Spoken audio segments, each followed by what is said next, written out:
This right here is one of the most sophisticated storage systems I've ever seen set up. And ironically, it doesn't use sophisticated storage. Having a well thought out storage system is one of the easiest ways to increase the efficiency of your playthrough. And that's because one of the biggest inefficiencies in a playthrough is finding a place to store items, finding the items once you've stored them, and then utilizing those items for crafting. So in this video, I'm going to be walking you through the storage system that we have for Feed the Beast Guys 2 that allowed us to store hundreds of millions of items, have it all connected to an AE2 auto crafting system, and have 15 to 20 people simultaneously connect to it from anywhere in any dimension. Just as an extra side note, these mods are not just in this pack specifically. You can use this setup in all the mods 10, Feed the Beast Evolution, or any other relatively modern mod pack that has functional storage in AE2 with a couple of the add-on mods for it. Hopefully you guys enjoyed this video and learned something. If you do, like and subscribe. Let's get into it. All right, first things first, let's take inventory of what we got here. Clearly we have a whole bunch of functional drawers.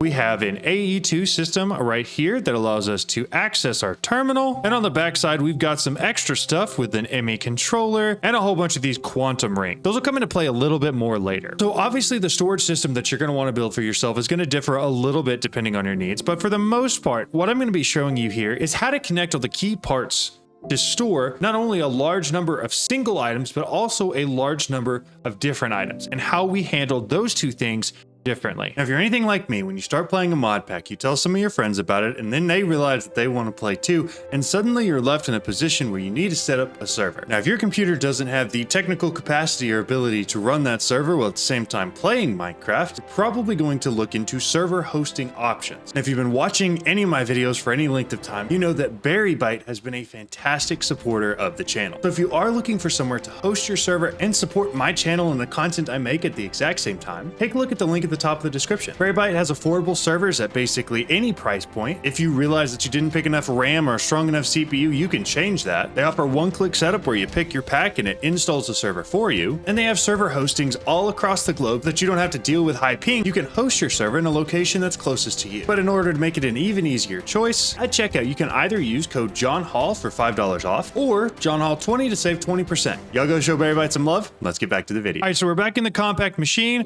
We're going to work on building our storage system now. So where we're going to start is we're going to build a very basic AE2 ME setup first. The way that we did this in our world was we set up a pylon of these ME controllers. We went 5 high and left it just like that. Now, the only other thing you're going to need for these ME controllers is some power. Then we're just going to use a flux point here to get our ME controllers powered. We'll hook that up to the network and you'll see they'll light up when they're powered. Now, you don't have to have 5 of these. You can just have 1. I'm showing you to build 5 just so it'll allow you later on to have some more sides that you can do more things with. So this right here is going to be the backbone of our storage system. Ironically, it looks like a spine. So all of the rest of this is going to be split up into 3 specific sections. Number 1, we're going to cover how to store standard items. Items that you're going to get out of looting chests that you may not have a very large number of, but you may have a large number of different items. Basically, we're covering standard storage, not bulk storage. So our strategy for standard storage was to use 2 of these extended ME drives. We took both of them, we attached them to our storage controller. Now we used each of these extended drives for different things.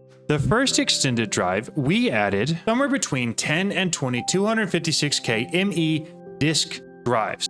Now the important thing about these drives specifically is that they do not have an item type limit, meaning that you can store more than whatever the max item type limit is. Say for instance, on an item storage cell, which is usually 63 different types of items. The ME disk drives do not have this limitation. We're going to go ahead and create 20 of those real quick, and we're going to fill one of these extended drives up. And there we go. They're all added. So that'll store all of our random items, the things that we get from chests that we just want to dump into our system and not worry about again. The second extended drive, we really didn't need an extended one for. We didn't fill it all up, but we mostly used it for the extended AE infinity cells. There's a water cell and a cobblestone cell, and basically what it does is it acts as if there's an infinite amount of both of those items in your ME system. Both of these are pretty easy to create. It just takes some diamonds, a 16K ME storage component, water, and some quartz glass.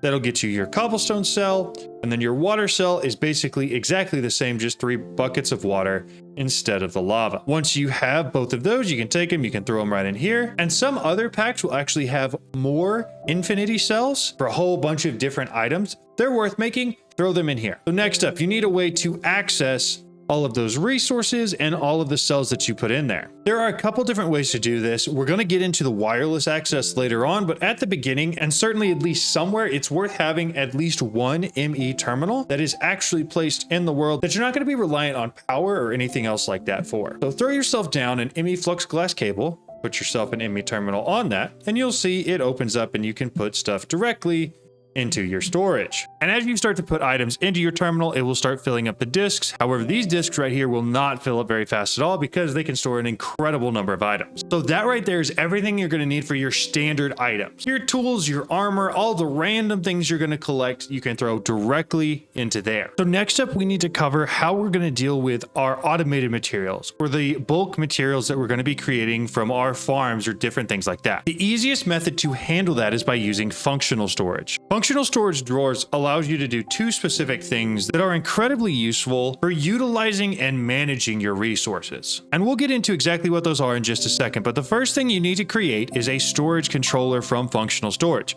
It'll take a couple drawers, a redstone comparator, some quartz, and some stone. So our functional storage controller is down. There are two tools we're going to use with this. Number one, we're going to use a linking tool, and number two, we're going to use this configuration tool.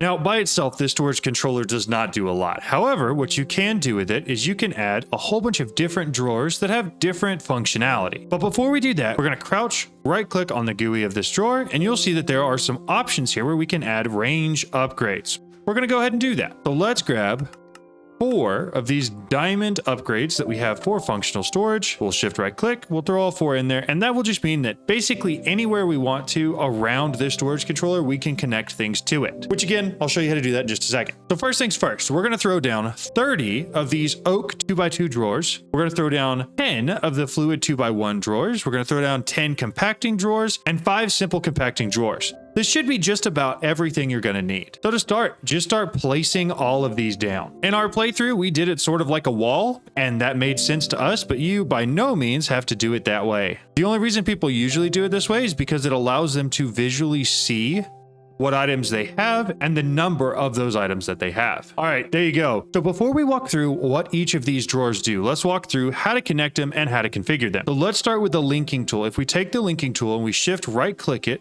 on the controller, it tells the controller that everything we're going to link is linked to this storage controller. So then we can come through and we can right click each of these, and all of them will be linked to the storage controller. You can also just hold it down and it'll link everything that way. And then there are also more linking options that allow you to click on one corner and click on the other. However, those are just more complicated and there's no reason to get into them because usually you don't have a reason to have that many drawers. So now all of these drawers are directly linked to that storage controller. Next, what you're going to want to do is go through and right click the configuration tool on each one of the drawers. Basically, what this is going to do is lock the drawer and not allow new items to be put in it. You want to do this because ideally, you're going to want to select what goes into each one of these drawers. Now, once you right click each of these, you'll notice that there's a little lock symbol at the top. All that means is that you've locked it and you get to choose what goes into those drawers. Now, again, that's the configuration tool, not the linking tool. That's why you need both of them. All right, next up, what we're going to do, what we did in our world is we used 4 netherite upgrades and 1 void upgrade on every single one of the drawers here. Now, each one of the netherite upgrades, all it does is it allows each of the drawers to store more items. And the void upgrade just allows the drawer itself to void any items over the max total that is allowed to be stored in the drawer. Meaning that if you make too much of something, it won't overflow, it won't stay in your world, it'll continue to follow the same logical pattern the rest of the items have, but once it hits the drawer, if it's too many, it'll just delete the items. Now, it's worth noting that you should try to click on the shelves in between or with an open hand click on the drawer and then put all of it in the storage here. The reason for that is because if you click in the middle, it'll actually add the netherite upgrades as an item to be stored on that shelf. And that's not what we're trying to do here. Now, as you can see, these fluid drawers also store 4 netherite upgrades. Once again, don't forget to add the void upgrades to each of these so that the drawers themselves can handle overflow. And that should be all of your drawers fully configured, ready to go, ready to store your items. So now that we have all of the drawers set up, let's talk about the perks of each one of them. The reason we're going with the 2x2 for the drawers is because it allows you to store a very large number of items, and each one of those can max out at a ridiculously high number. This is ideal for any sort of auto farms like a mystical agriculture, a productive bee farm, or a Geore farm if you're playing one of the sky blocks, where you need to hold a ridiculous number of items. So for instance, if I were trying to hold a bunch of cobblestone, I can place all 32 of those in there. We go into here, we can see that it is holding 320 of about 536 million cobblestone that it can hold. That's a whole lot of items, and the important part is, as this goes and you continue to generate more cobblestone, if it reaches that 536 million number, it'll void the rest. It'll keep you at 536 million, but it won't overflow and it won't start taking up other drawers unless you tell it to. This is also particularly useful, as we talked about, for mystical agriculture essences. These essences can come directly in from your farm, go directly into one of these, and sit there until you decide to pull it out with auto crafting. So that's why we're using the 2x2 oak drawers. Now, the simple compacting drawers that you want to have in your system are for items such as lapis or redstone. Both lapis and redstone you usually need to have some sort of a farm for. However, they don't have a nugget form. You have the item itself and you have a block form. Both of these can go into a simple compacting drawer and don't have a need to go into one of the normal compacting drawers because there's just 2 items there. However, something like iron or gold does need to go into one of the normal compacting drawers because it has both a block form and a nugget form. It can go both up and down from the ingot form. So make sure that you put all of those into one of the compacting drawers instead of a simple compacting drawer. You can do it, but then you won't have access to the nugget form of those materials, which is the perk of using these compacting drawers. Finally, you have fluid drawers. These really don't need any explanation past what we've already explained for the actual item storage. They're there so that you can store a whole lot of different fluids if you choose to. There are a lot of fluids like liquid chorus or pink slime or something like that you're probably going to be farming automatically. All this does is it means that you can store a ton of it, but you don't have to worry about leaving a server on or anything like that and it overfilling. Now you may be asking yourself, well, this is great, John. You can store a whole bunch of items in here, but I can't actually utilize that because it's all just on a wall. Yes and no. If you take this nifty little guy right here, which is an IMI storage bus, and you're gonna place it on the back of that storage controller, just like this. Then you're gonna take some IMI cable. It can be the smart cable, it can be covered cable, whatever you want, and you're gonna run it all the way over here to your IMI controller. You can also use a wireless access point for this. There's a lot of different options you can use for that. However, the important part is that it runs and connects into your IMI system.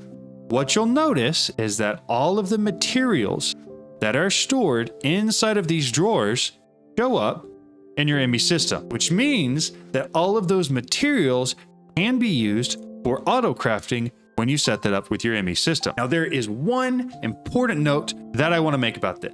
The IMI system is not smart enough to know that you have 256 ingots in here, just flat. What it thinks you have is actually 256 ingots, 28 blocks, and 2.3 thousand nuggets. So unless you have a very, very large number of these items, you may find yourself at a point where it tries to pull out both the blocks and the nuggets at the same time, and it doesn't have enough of both of them. Because logically, it thinks you have all 3 of these items instead of one of the 3 of those items. Hopefully that makes sense. It is a limitation, it is a problem, but in my personal opinion, the compacting drawers still allow you to use all 3 of those. So especially if you're farming something through mystical agriculture or bees, you're gonna have so many of these items in the first place that it shouldn't really matter. You should have enough where you never run into that issue. All right, so we talked about what we're doing for simple storage, for simple items. We talked about what we're doing for bulk storage, for bulk items that are coming in from farms. The third and final important thing that I want to discuss is access and transportation, because those 2 items are critical to any storage system. If you can't readily access items that you have, then there's no point in having a sophisticated storage system like this. There are 2 ways that we address this. Number 1, you can make one of these IMI wireless access points. They're not just particularly expensive.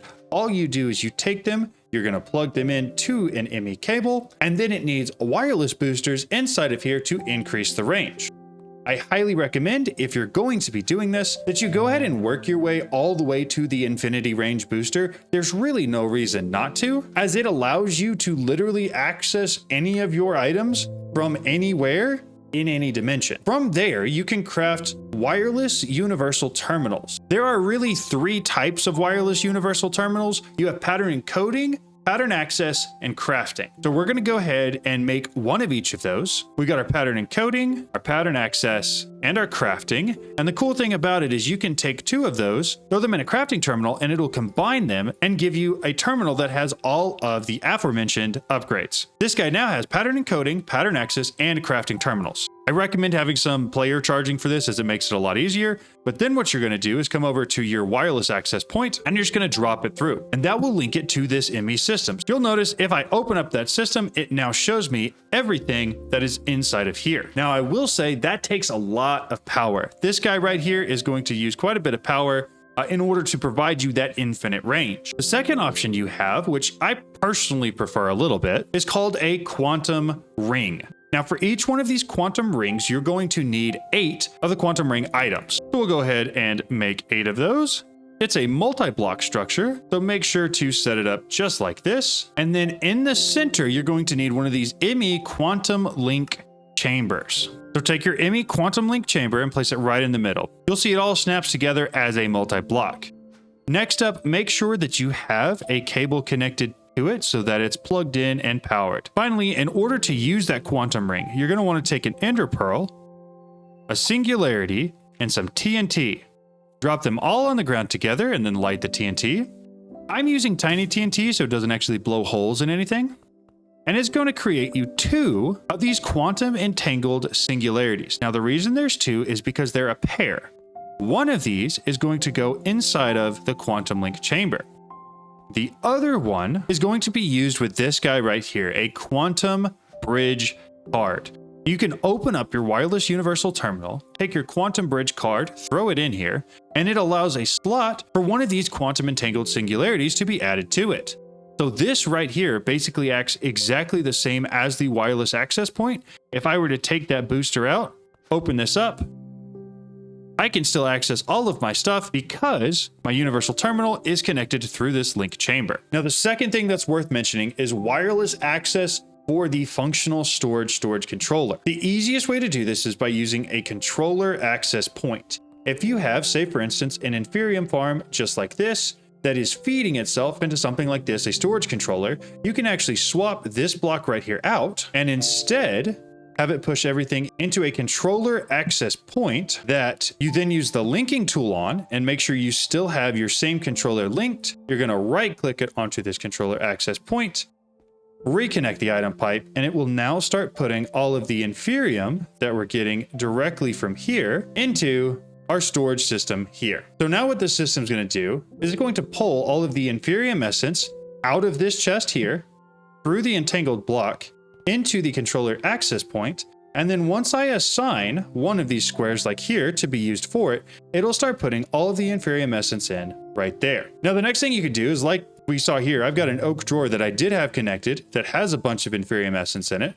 I can actually place that down right here, use my linking tool, link it to the system, and now all of that Inferium essence is a part of the system, and I can now access not just from my ME system there, but also from my wireless access terminal. So there you have it. This is a relatively complicated inventory system that I hope I made pretty simple. Another great way to get items into your inventory system is by using Ender Chest with some ME import buses attached to them, but it's a little bit more complicated assigning the priority to your functional storage controller so that all of the items go there. So I would just rather use the access points from functional storage because that makes it a little bit easier. So I need to know 2 things from you. Number 1, is there a better storage system than this out there? If so, what is it? Number 2, are there ways to make this storage system even more effective or even better? The only way I can really think of is by maybe using a QIO drive from Mechanism to make the item storage even bigger, but that part is really expensive and difficult to get to. So let me know your thoughts down in the comment section below. Don't forget, you're special. I'll see you guys in the next one. Bye.